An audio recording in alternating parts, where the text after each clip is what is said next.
Lancang Kuning tuh Pak, kan cerita lama tuh kan? Daerah Rempang ini, iyalah yang dapat pengalaman Bapak lah, ada orang tua kita Bapak. Sewaktu Lancang Kuning itu akan diturunkan, nak meluncurkan ke laut, orang Bunting Sulung sebagai galang. Cumanya itu untuk syarat. Kayu ini sudah ada 7 batang, lebih tinggi daripada orang Bunting Sulung nih. Orang Bunting Sulung ini takkan kena. Itu tidak berdarah-darah kan, tidak sampai mati. Tak kena langsung. Beda yang terjadi yang di Bukit Batu, yang di kejadian di Bengkalis itu. Lah itu lain. Bijaknya waktu lagi dulu Pak, ya, diadakan kayu lagi. Lebih tinggi kayu lagi. Ya, hanya mau syarat orang itu baring bawah. Dia bawah galang. Cuma hanya buat syarat. Diantar di ke galang. Lama lagi dulu tuh dia buat cerita. Untuk buat jejak, untuk buat peninggalan. Taruhkan di satu pulau, lahirlah orang ini, ya kan? Dididiklah, disuruhlah oleh ibu bapak dia mendidikkan orang ini jadi pahlawan. Dia ada laki, ada perempuan.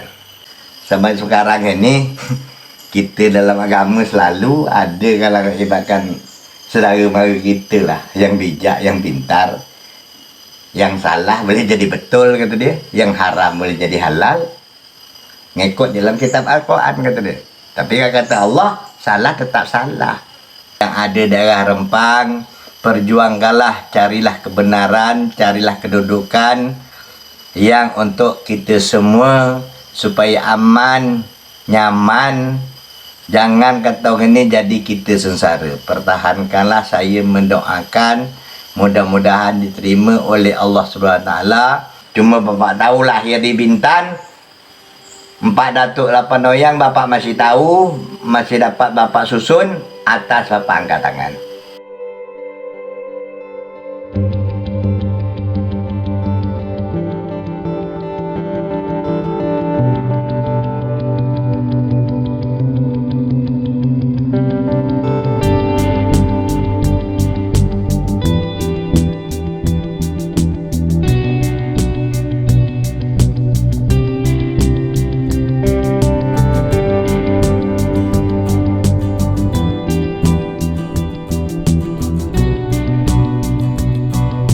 Pulau Galang ini maaf mengata berkaitan dengan Bintan. Sebab dulu ada saya mengatakan Pulau Galang ini kaki, Bintan ini kepala. Jadi bahawasanya bukan 100% orang luar, ada asli Bintan yang duduk di Pulau Galang. Tapi lah, kok zaman sekarang ini lah tak banyak. Banyak orang yang luar yang datang, bukan asli yang Bintan. Yang Bintan itu tak banyak lagi.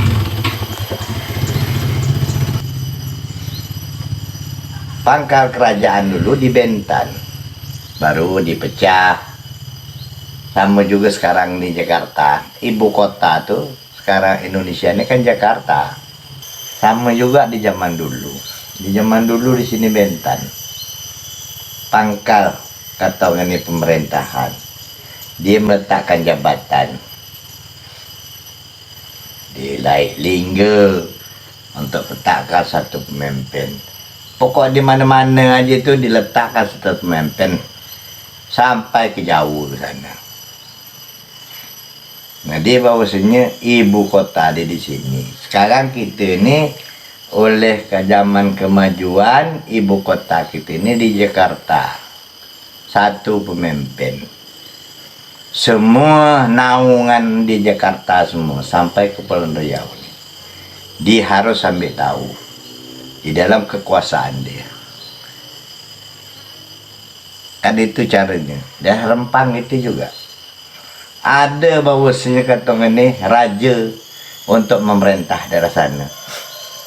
Apa nama, untuk mengaturkan rakyat-rakyat jelata, untuk memimpin rakyat jelata, untuk membuatkan suatu daerah, suatu kampung, suatu tempat, suatu ekonomi supaya masyarakat hidup aman, makmur. Inilah orang yang memimpin, yang berkuasa. Jadi di dalam satu daerah tuh semua ada ditaruh. Cerita Lancang Kuning tuh Pak, kan cerita lama tuh kan? Cerita hikayat lah enggak? Itu pun itulah kata bapak. Bapak pun kata nih cerita nak nyusun betul Tak dapat. mungkin tak dapat. Cerita yang mana dapat aja lah. Sebab yang mana dapat. Sebab patah kata bapak kata mengatakan tadi, kerja kara mengarang ini hukum di dosa. Kita berbohong kepada Allah SWT, itu hukum di dosa. Ya tak ada kita adakan, yang kita tambah-tambahkan, kita reka-rekaan, itu tidak boleh dosa. Datuk nenek kita marah, apalagi yang maha kuasa. Cuma bahawasanya yang bapak tahu, daerah Rempang ini, ialah yang dapat pengalaman bapak lah, ada orang tu cerita dengan bapak. Sewaktu Lancang Kuning itu akan diturunkan, nak meluncurkan ke laut, orang Bunting Sulung sebagai galang. Galang Lancang Kuning akan meluncurkan ke laut, tidak dari darat, ya kan? 7 orang Bunting Sulung tu akan digalang melancarkan Lancang Kuning. Dinamakan galang zaman sekarang ini kan ada juga model galang kan? Kayu disusun-susun ini laut, jadi meluncur gini kan? Cumanya itu untuk syarat. Kayu ini sudah ada 7 batang, lebih tinggi daripada orang Bunting Sulung ni. Orang Bunting Sulung ni takkan kena. Begitulah untuk syarat zaman itu. Syarat supaya Lancang Kuning ini akan turun ke laut. Oh, tapi 7 orang kan 7 orang. Jadi setelah dah dilancarkan, dah turunkan ke laut Lancang Kuning ni, Dia tidak berdarah-darah kan, tidak sampai mati. tak kena langsung. Beda yang terjadi yang di Bukit Batu, yang di kejadian di Bengkalis itu. Lah itu lain. Itu memang betul-betul mati. Itu kata Ini cerita asal muasal nih Pak. Cerita asal mula Lancang Kuning itu dengan syarat 7 wanita hamil sulung. Cuma bahawasanya orang tua lagi dulu, itulah orang kata bahkan hebat. Ya kan, zaman dulu tu hebat. Dia tak mau mengorbankan saudara mara, membunuh saudara mara, bahawasanya sesuai peminta daripada kata tu yang tak nampak. Yang tak nampak ini Allah juga yang menurunkan. Ya kan? Bukan kata sesama manusia. Ada manusia, ada jin, ada setan, ada jambalang. Ini kan Allah. Ada iblis ini kan Allah yang mencipta. Jadi bahawasanya oleh kerana ini membuat mungkin orang pintar, orang pandai, mungkin ada hikmah dia Lancang Kuning ni tadi kan. Jadi ada power lah zaman sekarang ni kan. Ada energi, ada kekuatan. Ada kekuatan. Jadi bahawasanya harus nak dilancarkan orang 7 wanita yang Bunting Sulung untuk digalang bagi berlepas ke laut. Bijaknya orang tu lagi dulu Pak, ya, diadakan kayu lagi. Lebih tinggi kayu lagi. Hanya mau syarat orang itu baring bawah. Dia bawah galang. Ini karena sudah permintaan ahli orang pintar nih tadi. Tapi dicarilah akal supaya tidak terjadi pertumpahan darah. Tak jadi.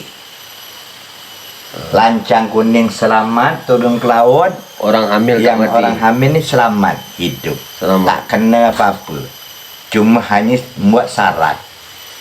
Inilah cerita yang saya tahu lah. Tapi kalau boleh kita lanjutkan sedikit Pak. Itu yang 7 orang hamil sulung tu hilang. Tidak hilang. Inilah itu sebagai tanda oleh Sultan dulu. Diletak dia supaya hamil di dalam satu pulau. Diantar di ke Galang sana. Diantar di Pulau Galang sana. Yang hamil sulung. Anak yang orang hamil ini bukan anak orang yang biasa, anak orang bangsawan. Bukan kata dia anak luar nikah, bukan apa, tidak. Keluarga. Zaman lagi dulu tu dia buat cerita untuk buat jejak, untuk buat peninggalan. Jadi bahawasanya lah taruhkan di satu pulau, lahirlah orang ini, ya kan? Dididiklah Disuruhlah oleh ibu bapak dia mendidikkan orang ini jadi pahlawan. Oh, dilatih lah dia kan? Dilatih untuk mempertahankan bahwasanya kerajaan tadi. Jadi bahwasanya di Galang tu banyak ilmu yang hebat yang diturun oleh datuk nenek tadi. Ilmu perang lah gitu kan. Perdagangan laut situ. Perdagangan laut, jangan masuk ke Bintan. Itulah hebatnya ilham datuk nenek kita dulu. Itulah hebat cara dia tu teliti. Oh, dilatih Pak ya? Dilatih, Itu bukan menurut- hanya dibuang begitu aja. Dia ada laki, ada perempuan. Berapa laki-laki sekilas? Itu saya tidak tahu. Oh, tak tahu. Kena kita lah katakan kerja ngarang itu tidak boleh. Itu ada kaitan dengan cerita kapal Jong tu nak Pak? Kapal era kapal Jong, kapal besar gitu. Kapal induk yang sebesar kapal induk Amerika itu bukan? Bukan. Itu lain lagi Itu ya? tak masuk tu ada. Cerita ni tak masuk. Tak sampai ke situ. Tak sampai. Jong jauh lagi ya. Jadi dari situlah dia Galang tu banyak, sama di Bintan ni banyak keturunan itu banyak. Sama cerita ni yang nak dibuat oleh pemerintah kita ni. Join sama orang Cina, nanti orang Cina jadi di Rempang itu bawa bangunan Cina itu akan duduk di situ. Ya kan? Ramai nanti di situ. Cara itu dulu dengan sekarang itu lebih kurang cara teratur. Cuma sekarang ini menjalani kurang teliti. Kalau teliti tidak sampai huru hara. Sebab itu yang awal sekali Allah yang mengatur. Dia mengujikan kita sebagai pemimpin. Pemimpin ini taat setia tidak kepada dia. Kalau tidak taat setia kepada dia, tetap melanggar undang-undangnya. Jangan sampai makam datuk nenek kita ini terbongkar. Yang kita pertahankan itulah datuk nenek kita tadi. Itulah kata saya tadi, manusia tak ada siapa nak senang, nak susah, semua nak senang. Semua nak hebat. Semua nak kaya.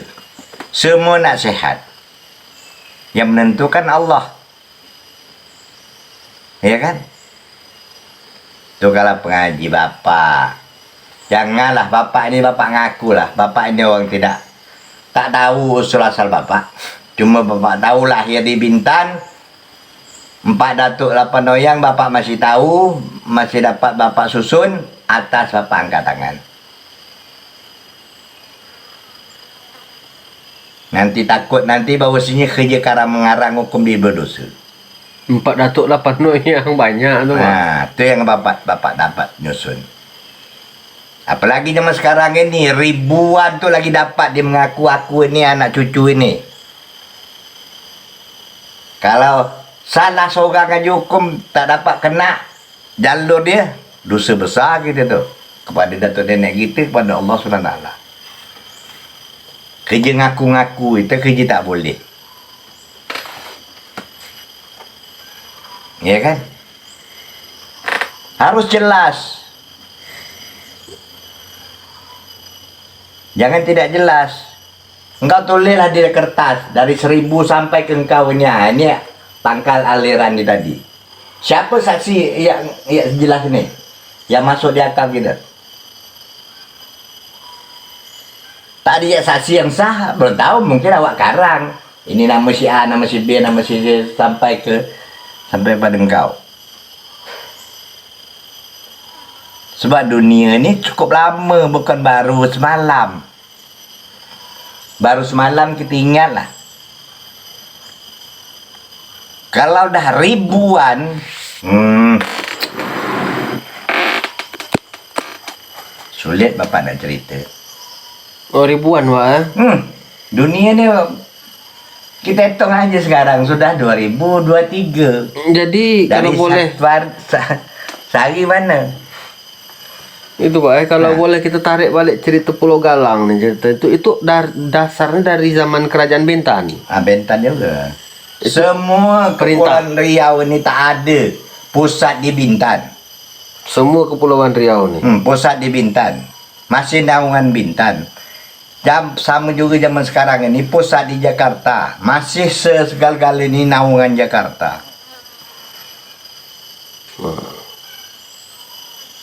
Zaman kerajaan dulu semua naungannya Bintan.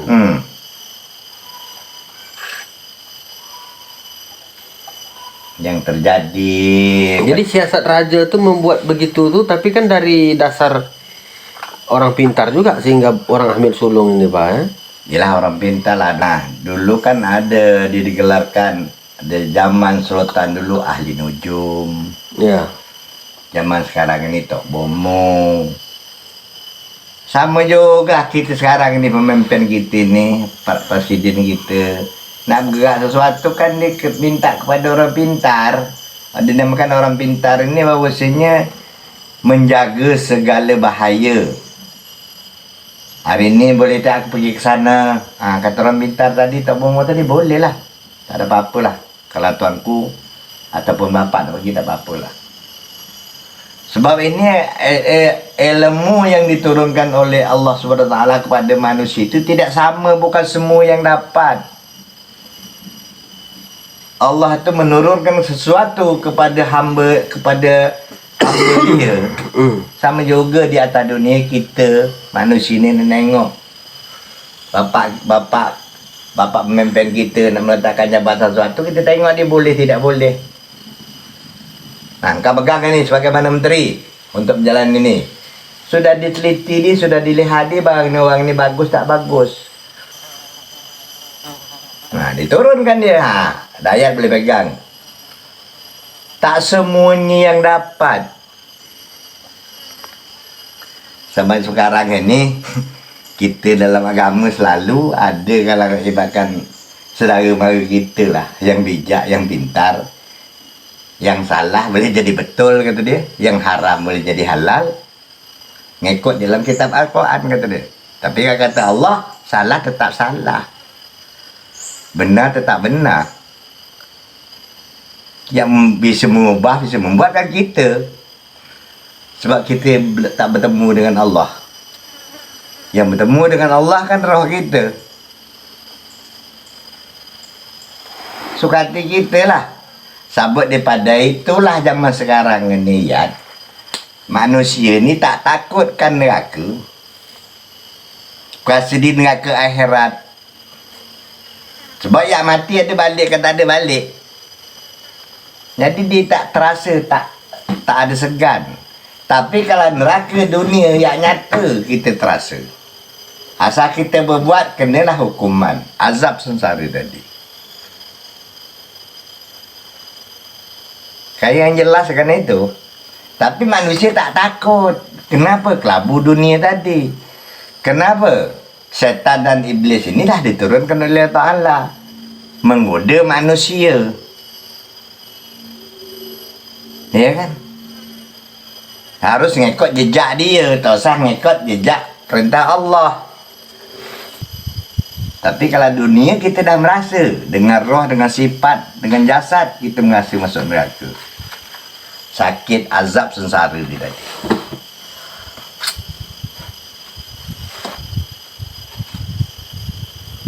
Makan selekat tulang aja sikit gitulah.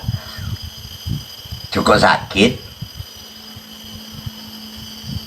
Inilah dinamakan neraka dunia. Tapi kita tak sadar. Asal kita salah kena. Tak salah takkan kena. Okey, itu ajalah. Kita minum terlebih dulu. Mohon maaf sebesar-besarnya kepada penonton, terutama kepada bapa-bapa kita, pada saudara mara kita yang ada daerah Rempang. Perjuangkanlah, carilah kebenaran, carilah kedudukan yang untuk kita semua supaya aman, nyaman. Jangan kata orang ini jadi kita sengsara. Pertahankanlah, saya mendoakan mudah-mudahan diterima oleh Allah SWT. Yang dia ada, Allah kepingin begitu juga supaya hamba dia, anak cucu Adam, umat Nabi Muhammad dititipkan dia ke dunia ini untuk menjalani perintah dia. Dipelantaran oleh manusia. Kalau manusia ini mendengar taat setia kepada Allah SWT, dia menjalani dengan bagus memerintah kita semua. Tapi kalau dia mengkhianati Allah SWT, ikut perintah setan dan iblis, dia yang punya hak, dia yang punya terima, dia yang punya masuk neraka di dunia. Kepada saudara mara saya yang ada di Rempang, itulah doakan saya. Saya mendoakan, jagalah martabat datuk nenek kita tadi, bahawasanya kuburan pusara kita indahkan dengan bagus. Tak ada dia, tak ada kita. Kita ni akan menyusul juga dengan dia suatu masa. Kita ni tak ada daya, tiada upaya. La hawla wa la quwata illa billahil aliyil azim. Itulah yang dapat saya sampaikan. Assalamualaikum warahmatullahi taala wabarakatuh.